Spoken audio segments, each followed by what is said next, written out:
mates here tonight. Can you explain exactly what you do at the club? You mean it wasn't obvious? What you do on the nights when you accompany the music with visuals? I just, you know, I get hold of whatever trash visuals. I mean trash. I mean, you know, just available stuff that is around. And what sort of stuff?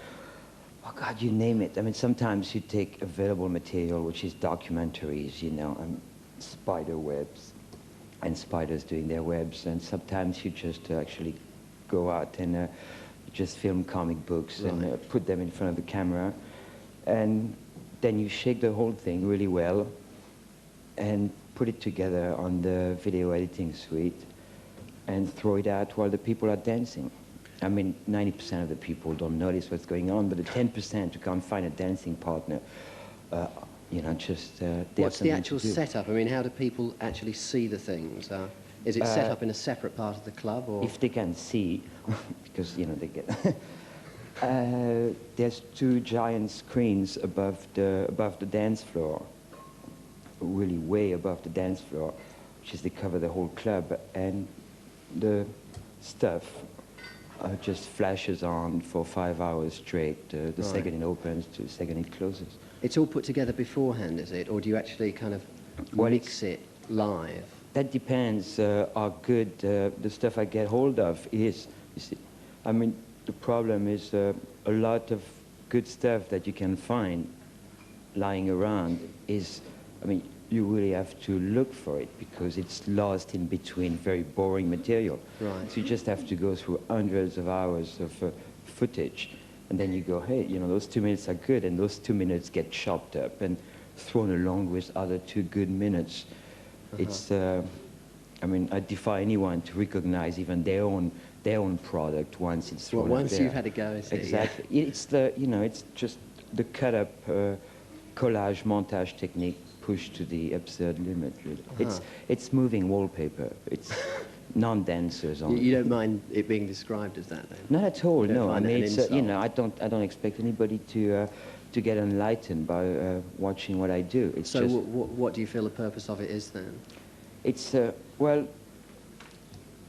I mean, in the past 20 years, like images have been thrown at us really heavily through films, through videos, through television, through advertisement and all that.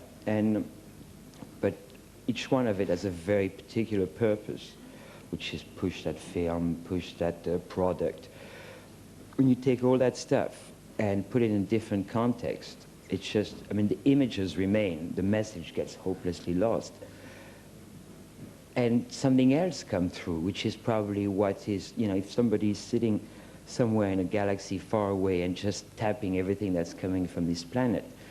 Well, if they were getting a sort of they don't understand the language, but everybody was, understands vision, and that's what they're getting. It's, I mean, this is obviously the age of, you know, of visual information, and there's all kind. I mean, it's great. It's like Play-Doh. You know, you can play with it. Right. And was the Hacienda set up to incorporate video purposefully, or were you sort of drafted in later? No, I didn't bully my way in and say, you know, hey, I've got a good idea. Let's have video.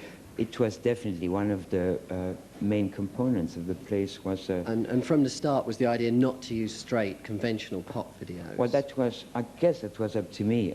It just obviously the equipment was too good just to use it to promote the latest funny pop band that came on the scene. I mean, there's a lot more to do with visuals and 2 giant screens and video hookup than just push record company product. And it just, you know, images are what really are interesting. Okay. Before the first break, we're going to have a look at something that you put together up there. What exactly is that? Well, it's not myself, it's just also I work with the Icon. Which is the factory video label. Which is the factory video label. And this is a sampler of their stuff for factory bands. Exactly. Okay, Claude, thank you very much.